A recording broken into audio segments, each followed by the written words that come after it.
Oke, selamat datang di channel gua, channel Green Wombat. Buat yang udah pernah datang berarti ya selamat datang kembali. eh gua bakal ngebahas soal lebih fokusnya di sini ke fuel delusion,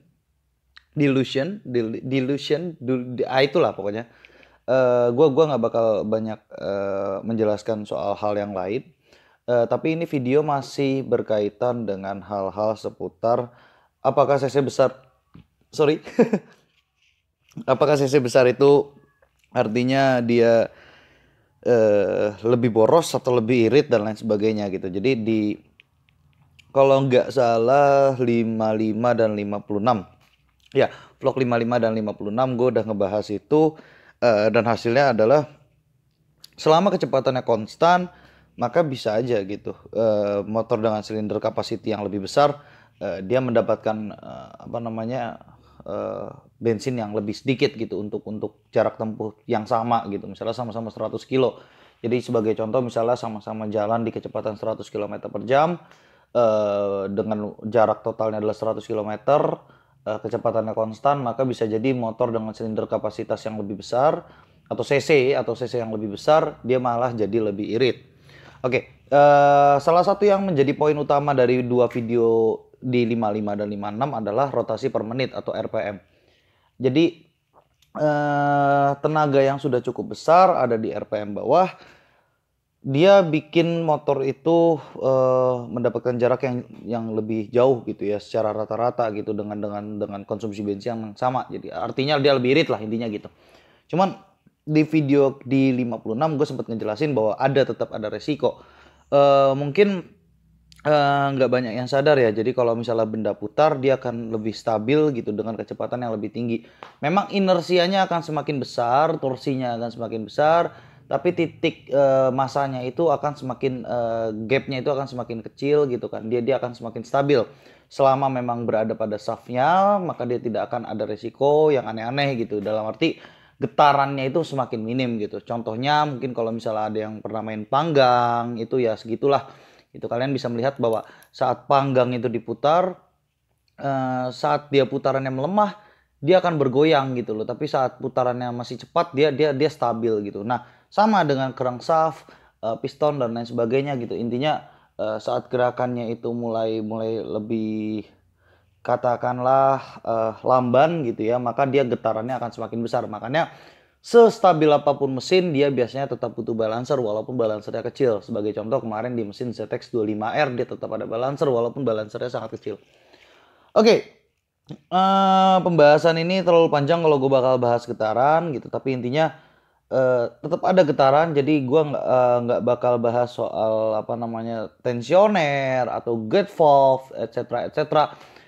Karena itu nanti tergantung dengan banyak variabel ya, kayak contoh jenis mesinnya seperti apa, crankshaftnya bentuknya seperti apa. Apalagi kemarin kita sudah bahas soal crankshaft ZX25R, Ninja 400 dan New Ninja 250 itu semuanya crankshaftnya sejenis, walaupun beda jumlahnya dan lain sebagainya, bla bla bla.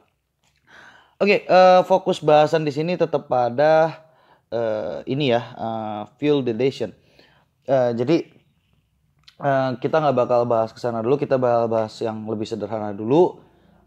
Apa sih kira-kira yang menjadi permasalahan? Kenapa sih RPM bawah itu, RPM lebih rendah itu malah malah mengakibatkan permasalahan gitu ya di mesin gitu kan, normalnya enggak gitu. Kalau bukan normalnya tapi orang awam berpikirnya itu tidak. Oke, gue bakal menjelaskan di sini. Tadi udah dijelasin ya soal rotasi per menit dan lain sebagainya. Ini kaitannya dengan pertama adalah ignition, waktu ignisi. Jadi dulu gue pernah bahas ya soal perbedaan antara ignition timing sama combustion timing. Jadi ignisi ini seperti kalau ini ada kuadrannya gitu ya, ada 1 2 3 4. Nah, ini cuma titik awal, jadi penyebaran apinya gitu loh. Jadi itulah yang disebut dengan ignition timing, karena makanya biasanya ignition timing atau ya gue nggak tahu bahasa Indonesianya gimana, karena kalau gue tetap menggunakan bahasa Indonesia artinya pembakaran pembakaran pembakaran pembakaran. Gue lupa matiin.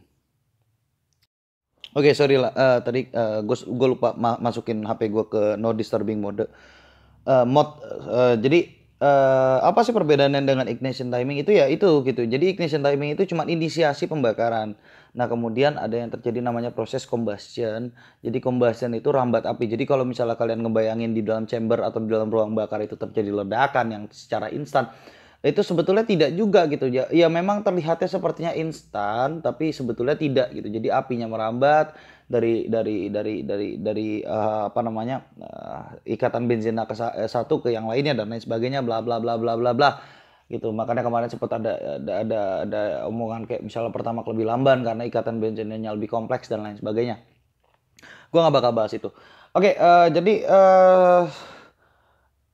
ini tergantung dengan inisiasi pembakaran, kemudian ada lama combustion gitu ya, ada combustionnya berapa lama dan lain sebagainya. Nah, biasanya gitu ya, biasanya pada saat mesin itu ada di RPM yang lebih rendah, karena dia ada di RPM lebih rendah ya, bukan bukan biasanya kan ada di tapi karena dia berada di RPM lebih rendah, mesin-mesin cc besar itu memiliki biasanya eco mode. Jadi apa eco mode itu? Eco mode itu saat dia pembakarannya di atas 12 TMA. Sorry, combustionnya itu terjadi combustion maksimumnya itu di atas 12 TMA karena dia mengejar torque atau torsi gitu loh. Jadi dia ada di sekitaran di sini gitu. Sementara karena putaran mesinnya itu masih lamban, ya karena putaran mesinnya itu lebih lamban, dia biasanya meretardasi atau melambankan sendiri dari electronic control unitnya selama masih ada mode eco tersebut gitu loh. Jadi ya gitulah sistemnya agak kompleks, bahasa komputernya juga agak kompleks. Sederhananya sih seperti itu ya. Nah, karena inisiasi pembakaran ini ada di lamban dan kemudian kombustinya ledakan ledakan besarnya itu terjadi cukup jauh dari titik mati atas atau top dead center. Dia biasanya ada potensi meninggalkan residu gitu ya, apalagi dengan mesin-mesin yang kategorinya fuel consumption air fuel ratio-nya itu cukup lean atau cukup kurus, cukup sedikit bensinnya gitu. Kenapa? Karena partikelnya berarti ikatan antar partikelnya ini semakin jauh. Terlalu boros juga tidak baik ya, terlalu rich itu juga tidak baik gitu. Karena ada rasio-rasionya, ada golden ratio-nya. Kalian bisa cek sendiri di Google, nanti ada kurvanya gitu kan. Biasanya bentuk kurvanya sih begini, terus ada ini performa, ini apa, yang kayak gitu-gitulah.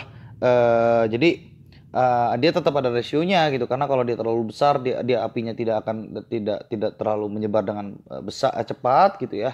Kalau dia terlalu kecil ada kemungkinan ikatan benzinanya tidak apa namanya menyebar dengan baik gitu, akhirnya menghasilkan residu gitu ya. Bahkan beberapa motor ada yang sampai nembak-nembak dan lain sebagainya gitu, terutama di mesin multisilinder.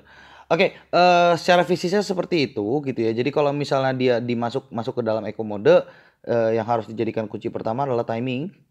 Ya, timing baik itu di ignition ataupun combustion. Yang kedua adalah air fuel ratio-nya itu berapa.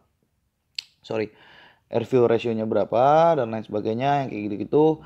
Nah, dari sini aja ya, dari apa namanya keterangan ini sudah dilihat bahwa ada kemungkinan residunya itu ada gitu. Biasanya ada di pinggiran gitu ya. Jadi bekas-bekas bensin yang tidak terbakar itu biasanya ada di pinggiran, di bagian sini gitu loh, di bagian sini. Nah, kan.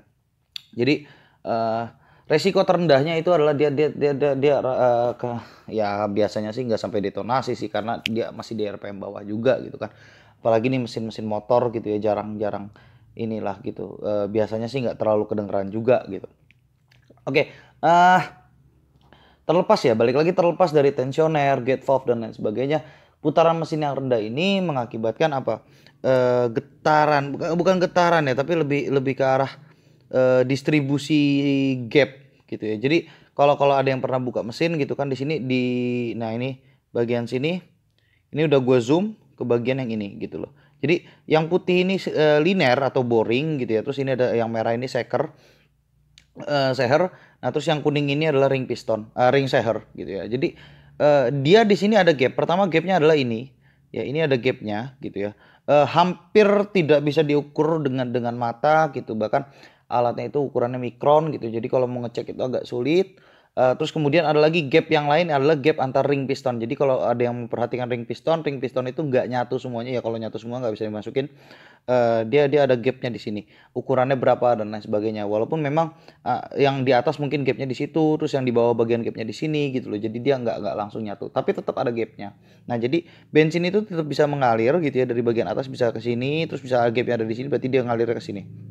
Oke, terus apa sih gitu? Jadi kalau misalnya apa sih kaitannya gitu? Jadi kalau misalnya kita bicara soal rotasi mesin dan lain sebagainya, mungkin pernah dengar kasus istilahnya ngebul ya, mesinnya ngebul, terus mekaniknya bilang, oh ini ring sehernya kena, gitu loh. Jadi ring sehernya itu sudah lemah, jadi biasanya itu ada di RPM atas. Kita bahas RPM atas dulu. Karena ini yang paling umum. Jadi saat ring seher ini sudah ring sehernya udah lemah gitu ya, gapnya ini akan semakin lebar gitu ya, gapnya akan semakin lebar gitu kan. Terus dia ya tingkat pemuaiannya juga kurang ini gitu. Jadi bisa jadi gapnya muncul lagi ada di sini gitu, ada gapnya lagi gitu loh. Sehingga oli mesin itu naik ke atas gitu karena saat saat mesin itu bergerak dia biasa ada pompanya. Ada yang nggak pakai pompa, ada yang pakai natural. Tapi kalau mesin cc besar biasa pakai pompa. Dia naik ke atas gitu ya, yang harusnya cuma melumasi bagian dalam piston di bagian sini gitu kan, dia masuk. Jadi kalau piston itu dibuka, dia ada bolong-bolong kecil gitu. Nah, dia keluar gitu kan, olinya keluar dan lain sebagainya gitu. Akhirnya terjadi warna putih, ngembulnya warna putih. Jadi oli kalau dibakar warnanya putih. Makanya biasanya mekanik bilang, oke ring sehernya kena, makanya dia keluar asap warna putih gitu.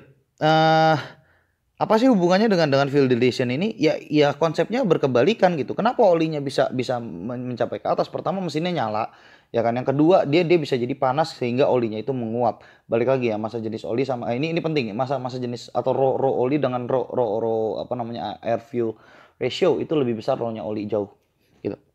Nah, eh ini di RPM tinggi. Bagaimana kalau di RPM bawah? Di RPM bawah biasanya suhu suhu olinya T olinya itu rendah gitu kan. Terus kemudian olinya juga bisa dibilang belum terperangkap gitu ya di titik-titik itu sehingga dia tidak keluar. Gitu makanya biasanya jarang jarang sekali motor ada yang ngebul di RPM bawah sekalipun ringnya udah kena. Biasanya di RPM atas gitu loh. Ada tapi sedikit gitu. Maksudnya kebulannya itu sedikit. Kalau udah banyak berarti udah parah banget. Nah, eh jadi saat di RPM bawah ya, saat di RPM rendah, karena pertama mesinnya dingin gitu ya, terus apa namanya banyak-banyak residunya gitu kan. Partikel-partikel bensin ini ya, partikel-partikel bensin ini sedikit demi sedikit itu masuk gitu ya. Pertama lewat celah antara antara piston seher dengan linear dengan boring gitu ya. Terus kemudian masuk lewat celah ring seher gitu loh. Ring seher terus masuk ke ring oli gitu kan, walaupun ring oli itu ada bentuknya begini-gini tapi tetap dia ada gapnya. Terus kemudian dia masuk dan akhirnya masuk ke dalam. Nah, dia masuk ke dalam sini gitu ya, di bagian-bagian yang seharusnya tidak ada bensin sama sekali gitu. Oke, kalau misalnya dia bilang, tapi waktu itu gue suka ngecek gitu ya, kayak misalnya piston sekernya dimasukin gitu, terus ditambahin oli gitu, ditambahin bensin gitu dari atas, dia dia bakal ngocor apa enggak? Fuel deletion itu nilainya nggak separah itu gitu. Maksudnya untuk memberikan dampak yang parah terhadap mesin itu nggak butuh nilai yang sampai terlihat dengan kasat mata seperti beberapa tetes gitu ya sampai sampai seperti itu. Nggak. Fuel deletion itu bahkan nilainya sangat kecil. Kalau untuk perbandingan gitu ya, gue ngambil dari Castrol ya. Ini bukan gue yang ngomong ya, ini Castrol. Jadi perbandingannya hanya dengan angka 5% terjadi fuel dilation dari nilai total olinya itu ada viskositas yang turun sampai 10 angkanya gitu atau misalnya contoh SAE-nya tingkat viskositas atau kekentalannya ada di 30 gitu ya, dia akan drop di 20. Gue lupa antara dia 5% apa 10%, tapi sekitar segitu seingat gue di angka 5%. Nanti gue bakal kasih taruh linknya, nanti lu bisa baca sendiri di link tersebut. Oke. Kalau jadi bisa dikatakan fuel dilution itu nggak butuh nilai yang banyak kalau untuk gambaran aja ya. Misalnya 1 liter atau 1000 gitu ya. Dia butuh cuma 5%. 5% itu berarti 50 mililiter. Itu bayangin cuma 50 mililiter bensin itu udah bisa ngerusak oli lu gitu loh. Nah, terus apa sih dampaknya itu gitu kalau misalnya apa namanya? Dampaknya itu kalau misalnya bisa dikatakan ngerusak itu apa sih dampaknya? Ya, dampak yang paling pertama olinya jadi semakin encer, ya kan. Nah, kalau olinya itu viskositasnya turun gitu ya. Jadi kan misalnya ini metal, sorry, eh misalnya ini metal, ini bahan metal, terus ini metal juga gitu kan. Nah, oli itu dia bekerja secara mikron, dia dia ngejagain di sini gitu loh. Nah, kalau dia semakin encer, berarti ketebalan ininya itu semakin tipis, ya kan. Akhirnya besinya ini ketemu dengan besi gitu. Akhirnya ya nggak guna gitu olinya rusak gitu. Itu yang disebut dengan end of oil life gitu, EOL gitu. Mungkin untuk orang-orang ledik bisa lebih menjelaskan gitu ya. Gua nggak bisa seenaknya bawa, bawa nama itu karena seingat gue ada aturan nggak boleh bawa itu di luar dan lain sebagainya yang kayak gitu gitulah ya, ya itulah pokoknya. Terus kalau misalnya dia terlalu encer pun gitu ya, dia dia nggak cuman merusak di bagian ini gitu, tapi di komponen bagian bawah seperti gearbox dan lain sebagainya, bla bla bla gitu kan. Dia juga melumasi friksi antar antar antar kampas kopling gitu kan. Jadi bisa dikatakan hampir hampir ini ya, hampir ya mungkin ya kalau kalau gue lihat rata-rata kerusakan mesin ya dari oli gitu. Lu telat ganti oli, hasil akhirnya adalah seperti itu gitu loh. Jadi fuel dilution itu ya ya itulah fuel dilution gitu atau dilusi atau diluted atau pencemaran terhadap oli dari bensin itu sendiri. Oke.